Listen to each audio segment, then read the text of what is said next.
ওকে, আমরা আজকে তোমাদের একটা নতুন অধ্যায় শুরু করব। আগের ক্লাসে বলেছিলাম, এখনো আবার বলছি, আজকে পড়াবো আলোক বিচ্ছুরণ ও বিক্ষেপণ, অর্থাৎ ডিসপারশন অফ লাইট অ্যান্ড ব্যতিচার, বিক্ষেপণ, scattering, dispersion of light and scattering. Okay, তাহলে আমরা আজকে আলোক বিচ্ছুরণ ও বিক্ষেপণ, dispersion of light and scattering, এই অধ্যায়টা শুরু করব। সবাই অংশগ্রহণ করো। আমরা ঈদের আগের আজকেই শেষ ক্লাস। আমরা এখানে আজকের পড়ার পাশাপাশি কিছু কথাবার্তা আমাদের আছে।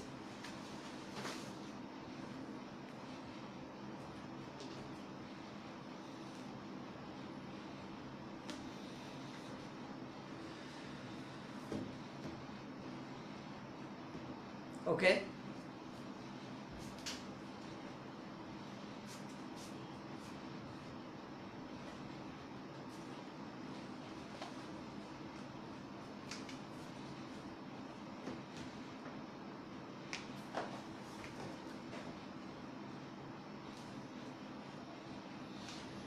তাহলে শুরুতেই আমরা বলি বিচ্ছুরণ কাকে বলে। বিচ্ছুরণ, তাই না? তার মানে আমরা বুঝতেছি বিচ্ছুরণ মানে হলো ছড়িয়ে পড়া। বিচ্ছুরণ বলতে আমরা কি বুঝবো? আসলে ছড়িয়ে পড়া। তাহলে আলো কিভাবে ছড়িয়ে পড়ে? কোনো একটা আলোক রশ্মিকে যদি আমরা একটি প্রিজমের ভিতর দিয়া প্রবেশ করাই, তাহলে দেখা যাবে যে প্রিজমের যে পৃষ্ঠে আলো আপতিত হবে বিপরীত পার্শ্বে একটা বর্ণালী সৃষ্টি হবে, যেটা আমরা রংধনুর মতো 7টি বর্ণে বিভক্ত হয়ে যায়। এটাই হলো আসলে এই যে বর্ণালী সৃষ্টি হলো কি কারণে? এদিক থেকে, অর্থাৎ একটা পৃষ্ঠে যখন তির্যকভাবে আমরা যৌগিক আলোকে আপতিত করব, এই রশ্মিটা প্রিজমের ভিতর দিয়ে যাওয়ার সময় বিচ্ছুরিত হবে, বিভিন্ন বর্ণে বিভক্ত হয়ে যাবে। এই বিভক্ত হয়ে যাওয়াটাই আসলে কি? বিচ্ছুরণ। তাহলে একটা যৌগিক আলো তার মৌলিক আলোতে বিভক্ত হওয়ার যে প্রক্রিয়াটা, এটার নামই কি? বিচ্ছুরণ। আর বিচ্ছুরণের পরে পর্দার উপর যে রঙিন একটা পট্টির সৃষ্টি হয়, সেটার নাম হলো কি? স্পেকট্রাম বা বর্ণালী। আর যে মাধ্যমে এটা ঘটলো, সেই মাধ্যমকে বলা হবে কি? বিচ্ছুরক মাধ্যম। বিচ্ছুরক মাধ্যম। ওকে, তাহলে আলোক বিচ্ছুরণ আমরা অনেক সময় দেখি। এটা কেন? আমরা যদি কখনো মুখে পানি নিয়ে সূর্যের বিপরীত দিকে দাঁড়িয়ে পানিটাকে মুখ থেকে ছুঁড়ে মারতে পারি, তখনও দেখবা ওই আলোক কণার মধ্যে আমরা কি দেখি? পানি কণার ভিতর দিয়ে রংধনু দেখতে পাই। বৃষ্টির শেষে, হালকা হালকা বৃষ্টির শেষে বিকেলবেলা সূর্যের বিপরীত দিকে দেখবে যে বর্ণালীর সৃষ্টি হয়েছে, অর্থাৎ রংধনুর সৃষ্টি হয়েছে। এটা কেন? বৃষ্টির পরে, হালকা হালকা বৃষ্টির পরে যে পানির কণাগুলা বাতাসে ভেসে বেড়ায়, তার ভিতর দিয়ে সূর্যের আলো, সূর্যের সেই যৌগিক আলোটা যখন আসে, তখন সে কি হয়? বিভিন্ন বর্ণে বিভক্ত হইয়া বিপরীত দিকে আমরা রংধনু বলি। এই রংধনুটাই আসলে কি? এটাই হলো একটা স্পেকট্রাম, একটা বর্ণালী। আর যে মাধ্যম দিয়ে গেল সেটাকে বলা হবে কি? হবে বিচ্ছুরক মাধ্যম। তাহলে আমরা 3টা ডেফিনেশন এখান থেকে একটু নোট করি। হ্যাঁ, 3টা ডেফিনেশন আমরা নোট করার চেষ্টা করি। দেখো, তাহলে ফার্স্ট হলো কি? ফার্স্ট দেখো যে এখানে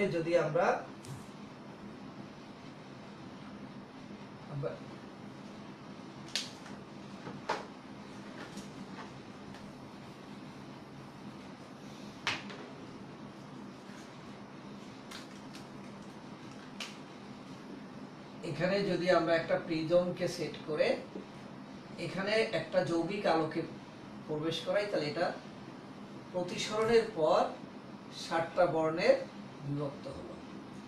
একদম দূরে হলো রেড, কাছে হলো ভায়োলেট, মাঝখানে আরো 5টা বর্ণ যুক্ত হলো। আমরা যেটা জানি বেনিয়া সহ কলা, আমরা যেটা জানি কি?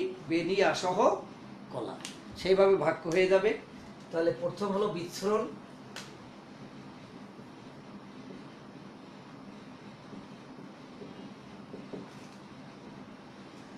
তাহলে সাদা বা যৌগিক আলো, সাদা বা যৌগিক আলো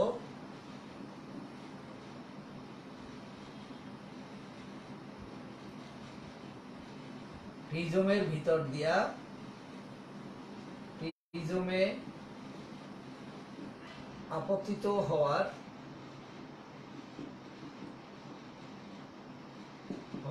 পর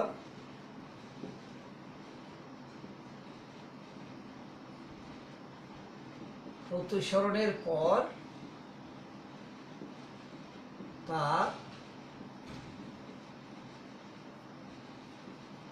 বিভিন্ন বর্ণে বিভক্ত হওয়াকে আলোক বিচ্ছুরণ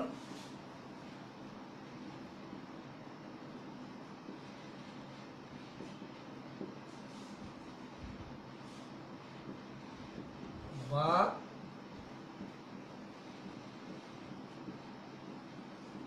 ডিসপারশন অফ লাইট বলা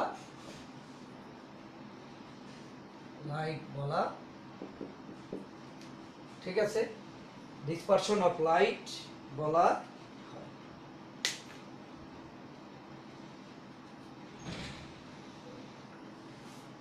এখান থেকে যদি কখনো প্রশ্ন হয়, একটু দেখো যে এখান থেকে যদি প্রশ্ন হয় যে কোন আলোর তরঙ্গদৈর্ঘ্য বেশি, তাহলে ইজিলি আমরা ফিগার থেকে দেখতে পাচ্ছি কি লাল আলোর তরঙ্গদৈর্ঘ্য বেশি। ইজিলি আমরা ফিগারে দেখতে কি পাচ্ছি, লাল আলোর তরঙ্গদৈর্ঘ্য বেশি। এখান থেকে আরো একটা প্রশ্ন তোমাদের সামনে আছে, বিশেষ করে ফিজিক্সের ছেলে মেয়েদের এটা ব্যাখ্যা দিতে হয়, সেটা হলো কি সূর্যোদয় কিংবা সূর্যাস্তের সময় সূর্য লাল দেখায় কেন, লাল একটা গোল আকারে সূর্যটা আমরা দেখতে পাই, এটা কেন কেন তাহলে এটারও কিন্তু কারণ হলো আমরা লাল আলোর তরঙ্গদৈর্ঘ্য বেশি, সেজন্য যখন সূর্য উদয় হয় তখন লাল আলোটা সবার আগে আসে, আবার যখন অস্ত যায় তখন লাল আলোটা সবার শেষে যায়। তাহলে দেখো এই ডিসপারশন অফ লাইটের মধ্যে আলোর যে বিভক্তিটা আছে সেটা কিন্তু আমরা কয়েকটা কোশ্চেনে বিভক্ত হয়ে গেল। ওকে, তাহলে বোঝা গেছে বিষয়টা। হ্যাঁ, তাহলে আমরা আরো দুটো কোশ্চেন কিন্তু আমরা বলেছি, কোন আলোর তরঙ্গদৈর্ঘ্য বেশি, তাহলে উত্তর আসবে কি লাল আলোর তরঙ্গদৈর্ঘ্য বেশি। এরপর যদি বলে সূর্যাস্ত এবং সূর্যোদয়ের সময় সূর্যকে লাল দেখায় কেন, তাহলে কি হবে লাল আলোর তরঙ্গদৈর্ঘ্য বেশি, সেজন্য উদয়ের সময় সবার আগে আসে, অস্ত যাওয়ার সময় কি করে সবার শেষে যায়। ওকে, আচ্ছা ওকে, তাহলে আমরা এখানে এটা পেলাম।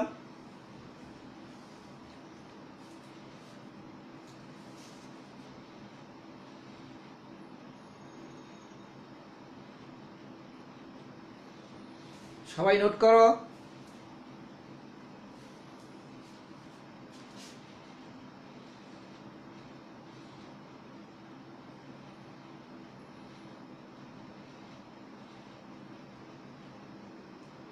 হ্যাঁ, সবাই লেখাগুলো নোট করবে।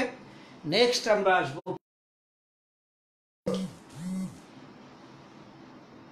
এরপরে আসবো বর্ণালী। তাহলে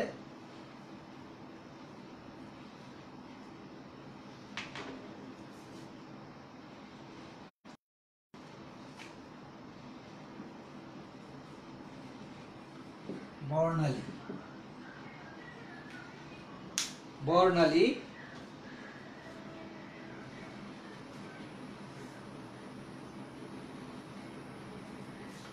তাহলে সাদা বা যৌগিক আলো প্রিজমে আপতিত হওয়ার পর প্রতিসরণের পর তা বিভিন্ন বর্ণে বিভক্ত হয়ে, এখান থেকে আমরা একটু চেঞ্জ করব, বিভিন্ন বর্ণে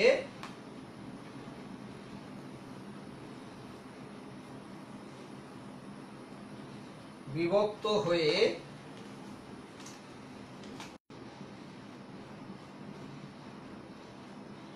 বিভিন্ন বর্ণে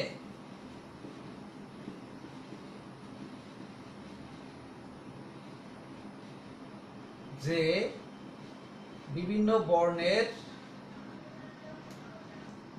যে রঙিন পট্টির সৃষ্টি করে তাকে বর্ণালী বা স্পেকট্রাম বলে।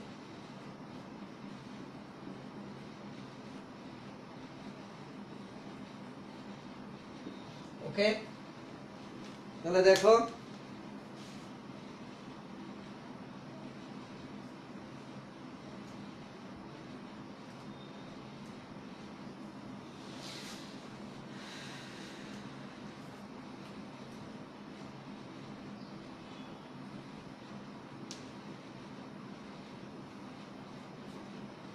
তাহলে বর্ণালী বা স্পেকট্রাম এটা কিন্তু অনেক জায়গায় তোমাদের কাজে লাগবে।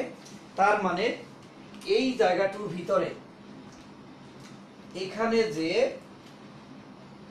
এই জায়গাটুতে যে বর্ণিটা সৃষ্টি হলো, এই যে আলোক বর্ণের বিভিন্ন বর্ণ সৃষ্টি হলো, এইখানে হলো কি স্পেকট্রাম। ঠিক আছে, এটা হলো কি স্পেকট্রাম বা বর্ণালী। ওকে, তাহলে এখানে যেটা সৃষ্টি হলো এটাকে বলা হবে কি স্পেকট্রাম বা বর্ণালী।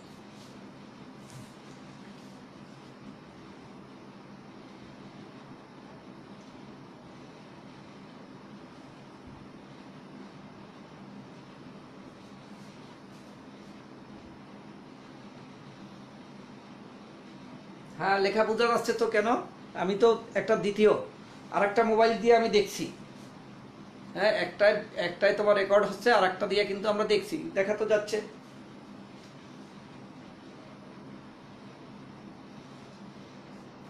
একটু দেখো কে বলছে এটা। সুজন, লেখা বোঝা যায় না কেন? আমি তো আর একটা মোবাইল দিয়ে দেখছি, দেখো তো দেখি, আবার একটু দেখো তো কি। সুজন, আবার কমেন্ট করো।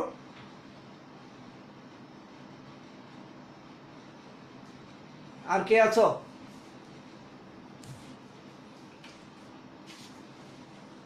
এখানে দেখো, এই যে আমার একটা মোবাইল আছে, এখানে কিন্তু পরিষ্কার বোঝা যাচ্ছে।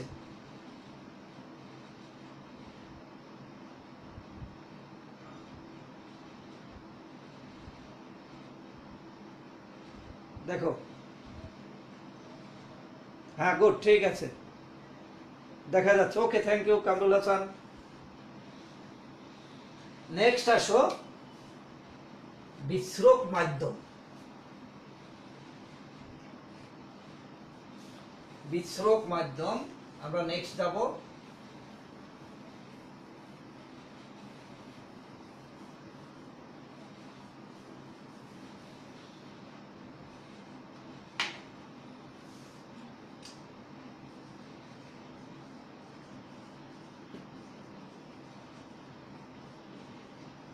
বিশ্রক মাধ্যম, যে মাধ্যম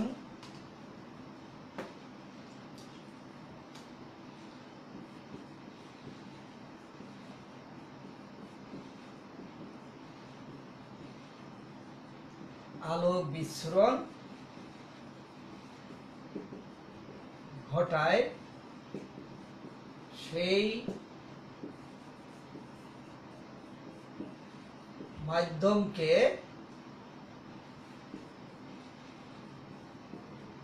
বিশ্রক মাধ্যম,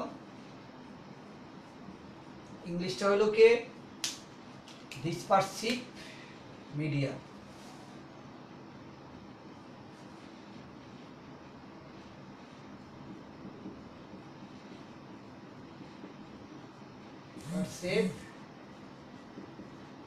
মিডিয়াম বলা হয়। তাহলে ডিসপারসিভ মিডিয়াম মাধ্যম বলা হয়, বিশ্রক মাধ্যম বলা হয়। বলো তো দেখি এখানে বিশ্রক মাধ্যম কোনটা?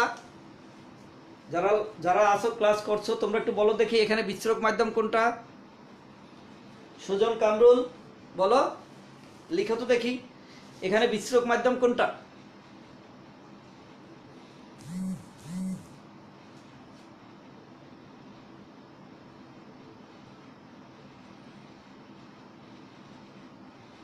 এখানে বিশ্রক মাধ্যম কোনটা?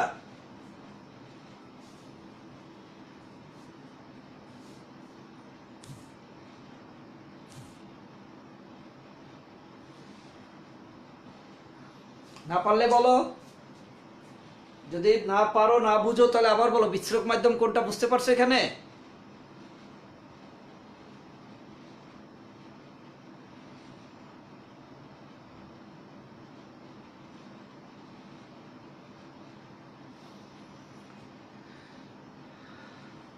বিচ্ছুরক মাধ্যম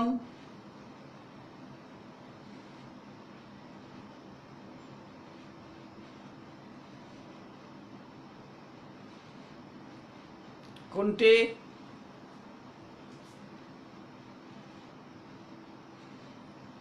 তোমরা শুনতে পেলে বলো। হ্যাঁ, না যদি না বুঝে থাকো, না পারো তাহলে বলো, আমরা স্যার বলে দেই। আমি সময় নষ্ট করা যাবে না।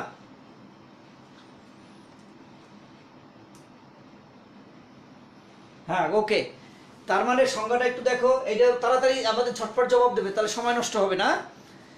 তাহলে যে মাধ্যম আলোক বিচ্ছুরণ ঘটায় সেই মাধ্যমকে বিচ্ছুরক মাধ্যম বলা হয়। তাহলে এইখানে আমরা এই দিকটা সাদা আলোটা পাঠিয়েছি, প্রিজমের ভিতর দিয়া আলোটা চলে গিয়েছে, গিয়া এটা কি হয়েছে? বিচ্ছুরিত হয়েছে। তাহলে কে বিচ্ছুরণ ঘটিয়েছে? এই মাধ্যমটা। এটা মাধ্যম কি?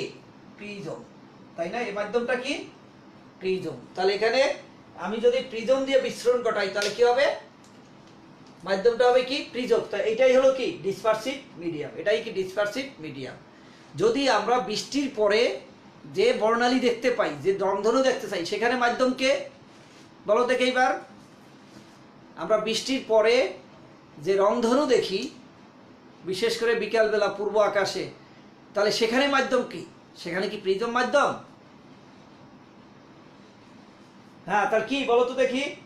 অবশ্যই প্রিজম না?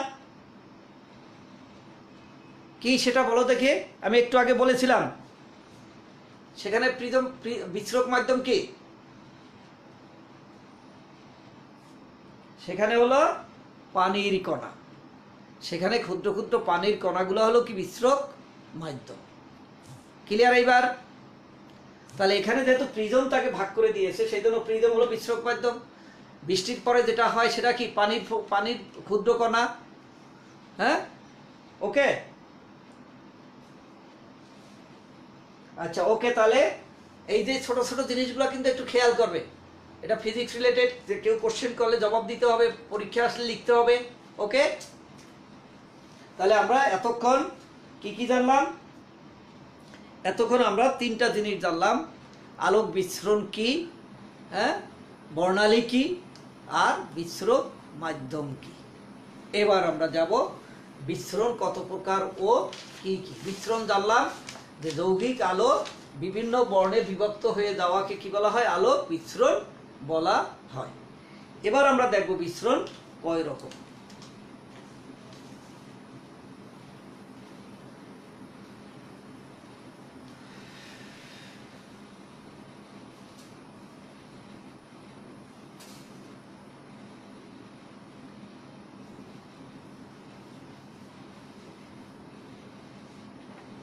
তাহলে বিচ্ছুরণ হলো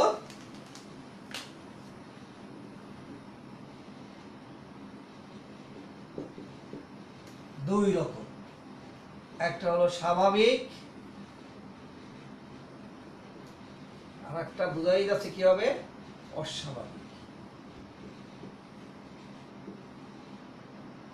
অস্বাভাবিক একটা হলো স্বাভাবিক, আর একটা হলো অস্বাভাবিক বিচ্ছুরণ।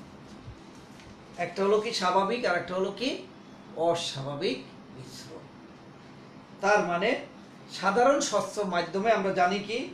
সাধারণ স্বচ্ছ মাধ্যমে মিউ ইজ প্রপোর্শনাল টু 1/λ, আবার d mu by d lambda is proportional to 1/λ। তাহলে mu u is equal to কি? হ্যাঁ, 1/λ। তার মানে কি? স্বাভাবিকভাবে আলোক বিচ্ছুরণ ঘটার সময় দেখা যায় যে যদি তরঙ্গদৈর্ঘ্য বেড়ে যায় তার প্রতিসরাঙ্ক কমে যায়, অর্থাৎ ব্যস্তানুপাতিক, প্রতিসরাঙ্কের সাথে ব্যস্তানুপাতিক। আর এটাকে কি বলা হয়? বিচ্ছুরণ ক্ষমতা, অর্থাৎ ডিমিউ বাই ডি ল্যামডা। এটাও কি? একটা বাড়লে আর একটা কমে যায়। এইটা যদি মেনে চলে তখন সেই বিচ্ছুরণটাকে বলা হবে স্বাভাবিক বিচ্ছুরণ। এটা কি হবে? স্বাভাবিক বিচ্ছুরণ। আমরা যদি একটু ছবি দেখি এখানে, দেখো যে যদি আমরা এখানে দেখি, একদিকে আমরা দিলাম কে তরঙ্গদৈর্ঘ্য, আর একদিকে যদি আমি প্রতিসরাঙ্ক দেই তাহলে নরমালি এভাবে দেখা যাবে। এটাও আবার এক একটা পদার্থের ক্ষেত্রে এক এক রকম হবে। এক একটা পদার্থের ক্ষেত্রে আবার সব পদার্থে সেম হবে না, অর্থাৎ কমবে, একটা বাড়লে আর একটা কমবে, কিন্তু এটা সেম আকারে হবে না, সবটাই একই রকম হবে না। তাহলে এইটা হলো কি? স্বাভাবিক বিচ্ছুরণ। যদি প্রতিসরাঙ্ক তরঙ্গদৈর্ঘ্যের ব্যস্তানুপাতিক হয়, কিংবা তাদের রেট অফ চেঞ্জ, তরঙ্গদৈর্ঘ্যের সাপেক্ষে প্রতিসরাঙ্কের পরিবর্তনের হারও কি হবে? তরঙ্গদৈর্ঘ্যের ব্যস্তানুপাতিক। এই শর্ত মেনে যে বিচ্ছুরণ ঘটে সেটাকে বলা হয় কি? স্বাভাবিক বিচ্ছুরণ। ক্লিয়ার? সেটাকে কি বলা হয়? স্বাভাবিক বিচ্ছুরণ বলা হয়। সেটাকে কি বলা হয়? কি? স্বাভাবিক বিচ্ছুরণ বলা হয়। বুঝা গেছে? ক্লিয়ার? তাহলে স্বাভাবিক বিচ্ছুরণ পাওয়া গেল, যেখানে সাধারণত এই শর্তগুলা মেনে চলবে, এবং বিচ্ছুরণ কিন্তু কখনো সকল পদার্থে একই রকম হবে না। সকল পদার্থে একই রকম হয় না। ওকে?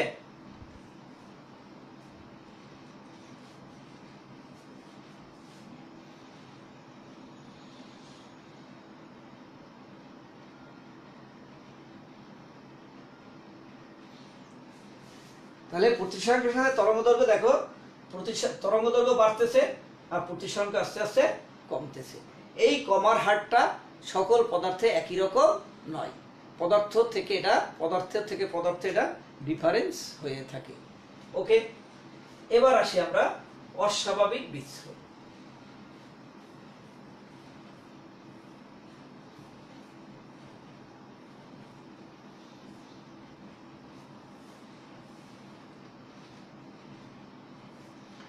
এখন আমরা জানি, যেটা আমাদের ক্ষেত্রে অনেক ক্ষেত্রে কোচির সমীকরণ আমরা একটু পরে দেখব। বিজ্ঞানী কোচি উনি পরীক্ষা করে দেখেছেন যে আলো যখন বিচ্ছুরিত হয় তখন কখনো কখনো অবলোহিত যে রশ্মিগুলো আছে কিছু কিছু শোষণ করে ফেলে, মাধ্যম তখন শোষণ করে ফেলে। শোষণের আগে এবং শোষণের পরে এই দুই ক্ষেত্রে কিন্তু এই যে আমাদের যে শর্তগুলো আছে, স্বাভাবিক বিচ্ছুরণের শর্তগুলো আছে, এগুলো কিন্তু আর মেনটেন হয় না। সেক্ষেত্রে দেখা যায় যে আমরা জানি যে প্রতিসরাঙ্ক বৃদ্ধির সাথে সাথে তরঙ্গদৈর্ঘ্য কমে যায়, অথবা তরঙ্গদৈর্ঘ্য বৃদ্ধির সাথে সাথে প্রতিসরাঙ্ক কমে যায়। কিন্তু বিস্তৃত হওয়ার পর যখন কোনো আলোক রশ্মি ওটা শুষে ফেলে, শোষিত হয়, তখন দেখা যাচ্ছে যে প্রতিসরাঙ্ক বাড়ার সাথে সাথে তরঙ্গদৈর্ঘ্যও বাড়তেছে। তার মানে এটা একটা অস্বাভাবিক ন্যাচারাল ঘটনা না, এই অস্বাভাবিক, এই জন্য এটাকে বলা হবে কি? অস্বাভাবিক বিচ্ছুরণ। ঠিক আছে? কি? অস্বাভাবিক বিচ্ছুরণ। তাহলে আবার দেখো, এটা একটু আমরা লিখে নেই, যেহেতু এটা অস্বাভাবিক। তাহলে দেখো, অনেক ক্ষেত্রে দেখা যায় যে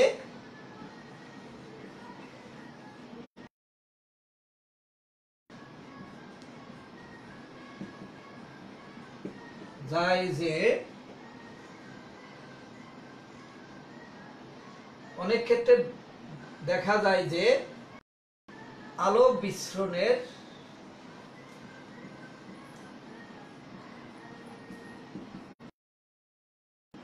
পথে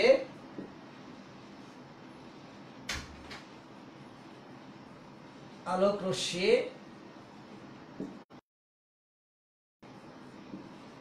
শোষিত হয়। আলোক রশ্মি কি হয়? শোষিত হয়।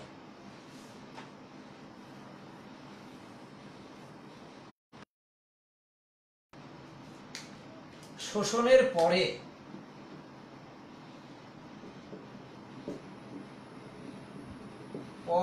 ও আগে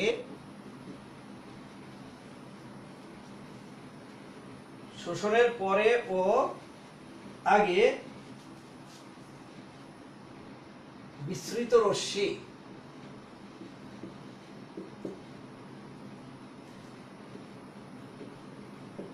পঁচিশ সূত্র, অর্থাৎ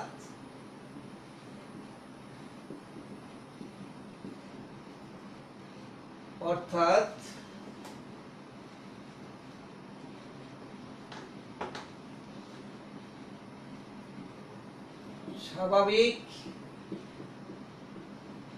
বিচ্ছুরণের বৈশিষ্ট্য মেনে চলে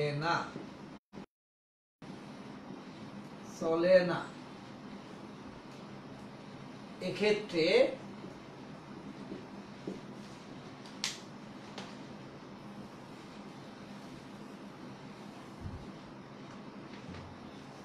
তরঙ্গদৈর্ঘ্য বৃদ্ধির সাথে সাথে এক্ষেত্রে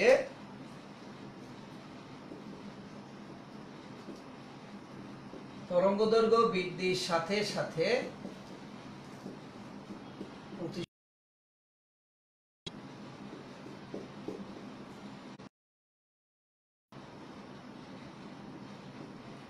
বৃদ্ধি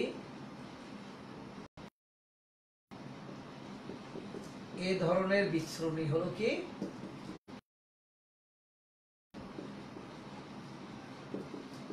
অস্বাভাবিক বিচ্ছুরণ।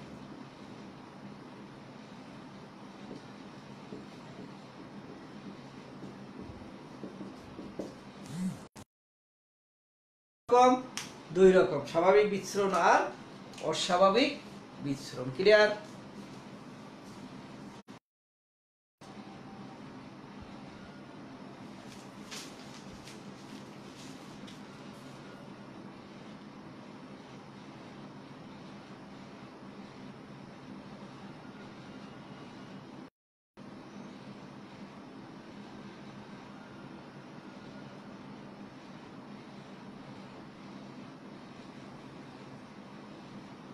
লেখা একটু একটু ডিস্টার্ব দেখা যাচ্ছে, দেখি লেখা বোঝা যাচ্ছে না, আমি বুঝিয়ে দিচ্ছি আবার, দেখি তো কি হয়।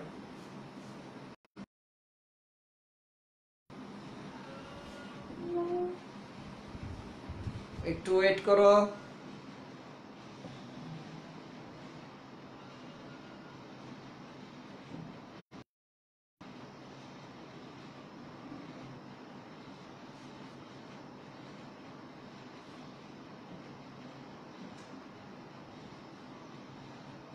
একটু নেটে ডিস্টার্ব, আমি পজিশনটাও চেঞ্জ করছি।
হ্যাঁ, আমি লেখাটা একটু ঠিক করতেছি।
একটু সময় নিচ্ছি আমরা লেখাটা ঠিক করার জন্য।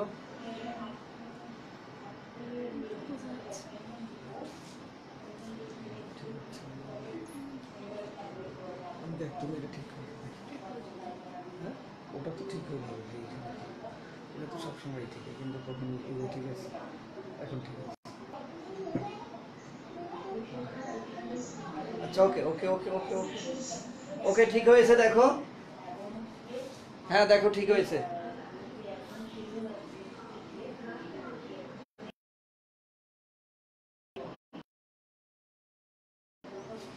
তাহলে আমরা স্বাভাবিক এবং অস্বাভাবিক বিচ্ছুরণ দেখো, তুলতে হলে তুলে ফেলো তাড়াতাড়ি।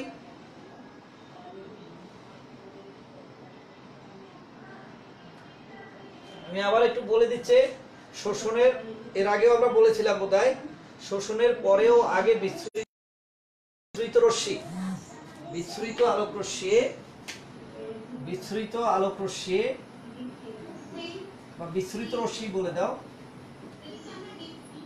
রশ্মি, হ্যাঁ, কচির সূত্র অর্থাৎ স্বাভাবিক বিচ্ছুরণের বৈশিষ্ট্য মেনে চলে না। এক্ষেত্রে তরঙ্গদৈর্ঘ্য বৃদ্ধির সাথে সাথে প্রতিসরাঙ্ক বৃদ্ধি পায়। এ ধরনের বিচ্ছুরণকে কি বলা হবে? অস্বাভাবিক বিচ্ছুরণ। ওকে, আবার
আচ্ছা, একটু আবার কমেন্ট করো, দেখা যাচ্ছে কিনা,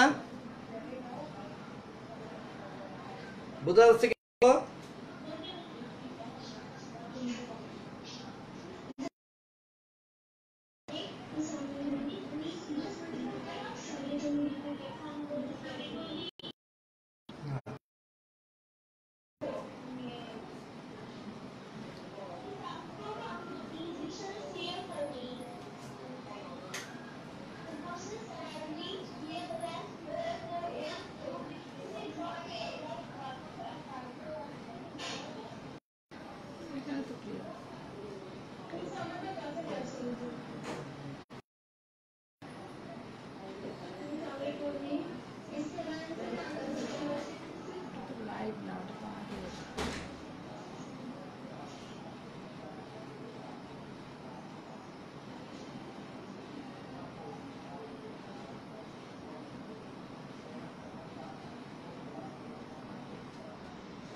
আচ্ছা, ওকে,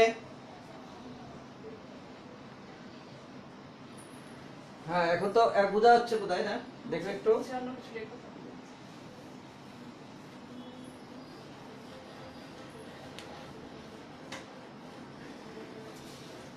এবার আমরা শিখব কচির সূত্র।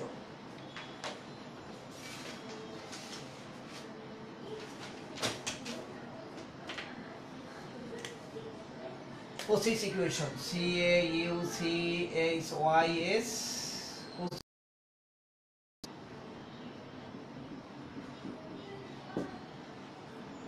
Cauchy equation. এই Cauchy লিখতে গিয়ে কিন্তু আবার বিভিন্ন বইতে বিভিন্ন রকম পাবে বানানটা আর কি। বাংলায় যদি লেখে কেউ লাগবে Cauchy, Cauchy, কেউ লাগবে Cauchy, ঠিক আছে? হ্যাঁ, তাহলে Cauchyর সূত্র, Cauchyর বা Cauchyর, Cauchy বা Cauchy, এই বাংলা কখনো চ দিয়াও লেখে, কখনো স দিয়েও লেখে। কচির সূত্র ইংলিশটা ঠিক রাখবে, CAUCHYIS YS কচিস সূত্র।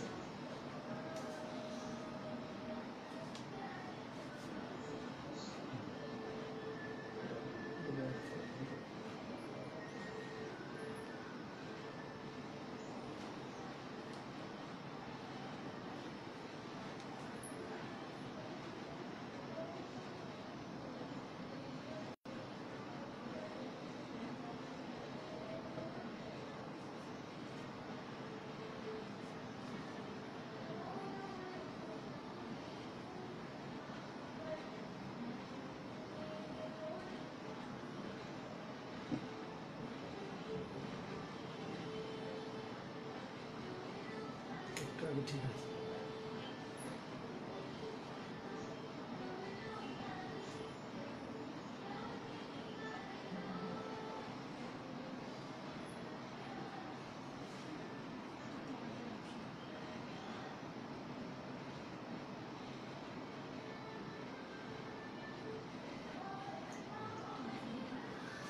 ওকে, তাহলে কচির সূত্র, তাহলে কচিও একটু খেয়াল করো যে এখানে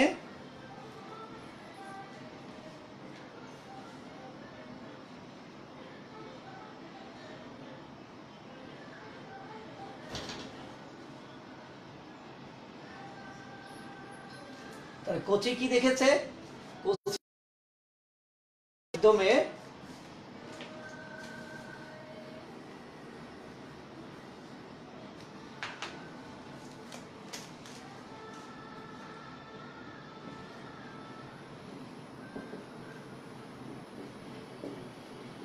স্বচ্ছ মাধ্যমে তরঙ্গের গতিবেগ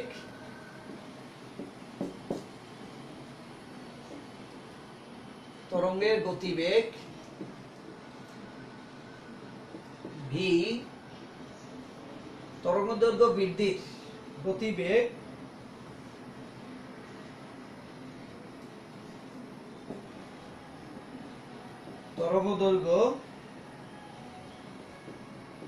বৃদ্ধির সঙ্গে সঙ্গে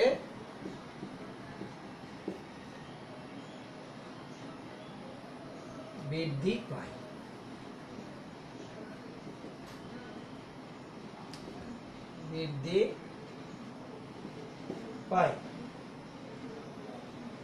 এই ধারণাটি কে দিছে? এই ধারণাটাকেই কে প্রথম কচি দিয়েছে। স্বচ্ছ মাধ্যমে তরঙ্গদৈর্ঘ্যের গতিবেগ, তরঙ্গদৈর্ঘ্য বাড়লে গতিবেগটা বেড়ে যায়। তরঙ্গদৈর্ঘ্য বাড়লে কি হয়? তরঙ্গদৈর্ঘ্য বাড়ার সাথে সাথে স্বচ্ছ মাধ্যমে তরঙ্গের গতিবেগ ভি, তরঙ্গদৈর্ঘ্য বৃদ্ধির সাথে সাথে কি হবে? বৃদ্ধি পায়। তরঙ্গদৈর্ঘ্য বৃদ্ধির সাথে সাথে বৃদ্ধি পায়। স্বচ্ছ মাধ্যমে তরঙ্গের গতিবেগ তরঙ্গদৈর্ঘ্য বৃদ্ধির সঙ্গে সঙ্গে কি হবে? বৃদ্ধি পাবে। এই ধারণাটা কে দিয়েছে? কচি দিয়েছে। এই ধারণাটাই প্রথম কে দিয়েছে? এই ধারণাটি সর্বপ্রথম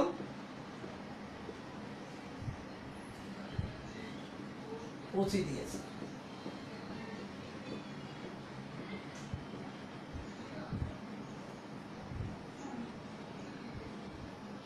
কত সালে কচি দিয়েছেন?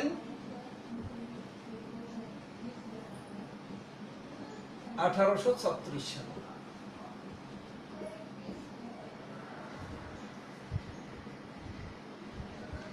তিনি আরো বলেছেন,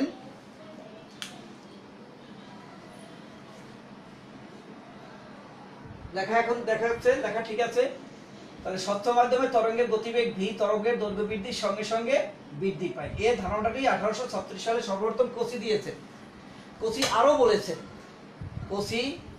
আরো বলেছেন, সেটা কি দেখো দেখি। কচি আরো কি বলেছে? ওকে, তোলা হয়েছে।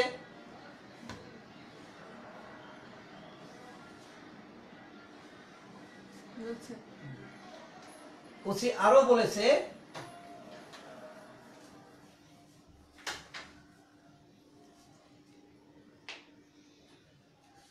সে বলেছে যে স্থিতিস্থাপক মাধ্যমে, এটা এখন না, এর আগে নিউটন বলেছে, স্থিতিস্থাপক মাধ্যমে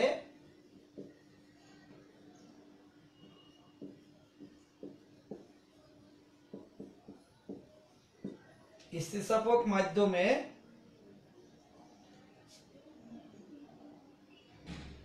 তির্যক তরঙ্গের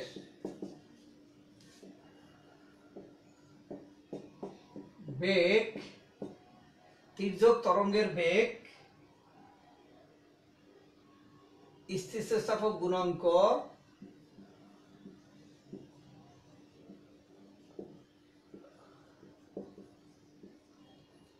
ও ঘনত্বের, মাধ্যমের ঘনত্বের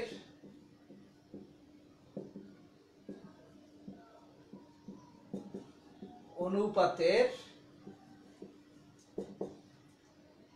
বর্গমূল, অর্থাৎ V is equal root over n by rho। n হলো কি? n হলো স্থিতিস্থাপক গুণাঙ্ক। n কি?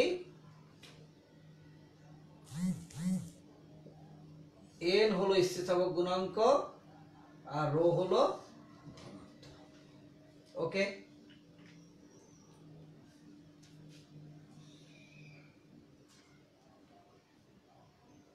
ওকে বোঝা যাচ্ছে? দেখো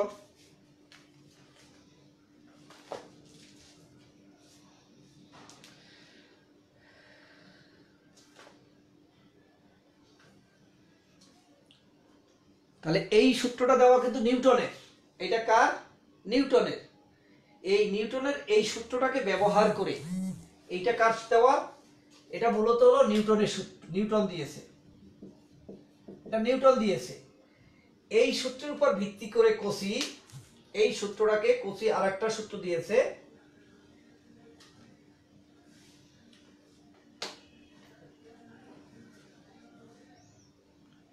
এটার উপর ভিত্তি করে কষি যেটা দিয়েছে যে mu is equal to A plus B by lambda square plus C by lambda. এইটার উপর ভিত্তি করে কষি, এটা দিয়েছে নিউটন, আর এর উপর ভিত্তি করে দিয়েছে কে? কষি। তো এটাই কষির সূত্র নামে পরিচিত, এটাই কি? কষির সূত্র নামে পরিচিত। তোমরা সেকেন্ড ইয়ার প্র্যাকটিক্যাল করবে, এটা প্র্যাকটিক্যালে এইটার উপরে তোমার এই প্রমাণটা দিয়ে তরঙ্গদৈর্ঘ্য বের করতে হবে। তাহলে আমরা এটাই হলো কি? কষির সূত্র। ওকে,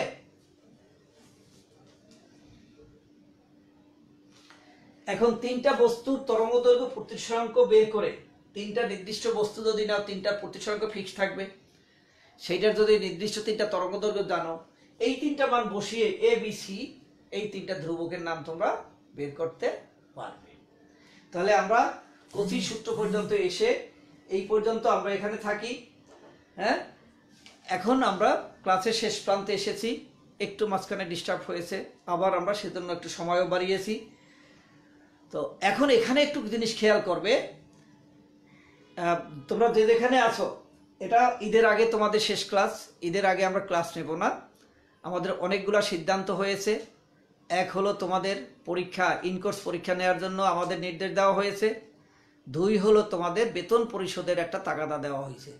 আমরা বৃহস্পতিবার জুম মিটিংয়ে তোমাদের কথা শুনবো, তোমাদের বন্ধুদের বলে দেবে আগামী 14 আগস্টের মধ্যে বেতন দিতে হবে। 20 আগস্ট থেকে তোমাদের ইনকোর্স পরীক্ষা শুরু হবে। 20 আগস্ট থেকে তোমাদের অনলাইনে ইনকোর্স পরীক্ষা শুরু হবে, সরকারিভাবে নির্দেশনা আছে। হ্যাঁ, আবার কলেজ থেকে একদম আমরা পরপর 2-3 দিনে মিটিং করেছি। আর এর মধ্যে তোমাদের আবার বেতন দিতে হবে। তোমরা নিঃসন্দেহে লক্ষ্য করেছো, হ্যাঁ, তোমরা হয়তো 2000-5000 টাকা দিবে, কিন্তু আমাদের কলেজে একটা বিরাট অঙ্কের শিক্ষক কর্মচারী আছে, তাদের জন্য একটা বড় অঙ্কের টাকা আমাদের প্রত্যেক মাসে দিতে হয়। দীর্ঘ 6 মাস ধরে কিন্তু আমাদের কোনো কালেকশন নেই, তোমরা কেউ টাকা দেওনি। এতদিনে হয়তো তোমাদের পরীক্ষা হয়ে যাইতো। তো সুতরাং তোমরা এটা কিভাবে দিবে, এটা এই ব্যাপারটা আমরা বৃহস্পতিবারে আলোচনা করব। তো সবাই প্রস্তুতি নাও। 14 তারিখ পর্যন্ত একটা নোটিশ যাবে তোমাদের, 14 আগস্টের মধ্যে বেতন দিবে।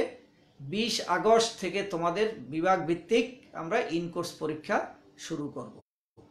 ইনকোর্স পরীক্ষা নেওয়ার জন্য আমাদের যে পড়ানো দরকার যথেষ্ট পড়াশোনা হয়েছে এবং সবাইকে সেখানে পার্টিসিপেট করতে হবে।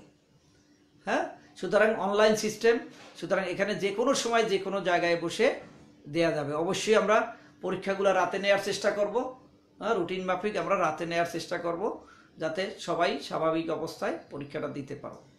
হ্যাঁ, 50 আমরা 40 মার্কসের নেব আর কি। ইন কোর্স পরীক্ষাটা আমরা ওইভাবে, যেভাবে আমরা এখন পরীক্ষা নিচ্ছি এভাবেই আমরা ইন কোর্স পরীক্ষাগুলো নেব সব কোর্স মিলে, এবং আমরা তোমাদের সাথে পরামর্শ করব কিভাবে পরীক্ষাটা নিলে তোমরা বেশি সুবিধা পাবে, বেশি সহজ হবে। ওকে, তাহলে আমরা আজকে তোমাদের ঈদের আগে শেষ ক্লাস, কালকেই একটা নোটিশ পাবে তোমরা তোমাদের গ্রুপে, এবং নোটিশের ভিত্তিতে আমরা বৃহস্পতিবার একটা মিটিং করব। মিটিং করে ঈদের পরে হয়তো আমরা 1 সপ্তাহ ক্লাস নিতে পারবো, তারপরে তোমাদের ইনকোর্স পরীক্ষা শুরু হয়ে যাবে। সুতরাং সবাই নোটিশ ফলো করবে এবং নোটিশগুলো মেনে চলবে। ওকে, ঠিক আছে, তোমাদের এখন বলো, আমি 30 সেকেন্ড সময় দিলাম, এরপরে আমরা ক্লাসটাকে শেষ করে দেব।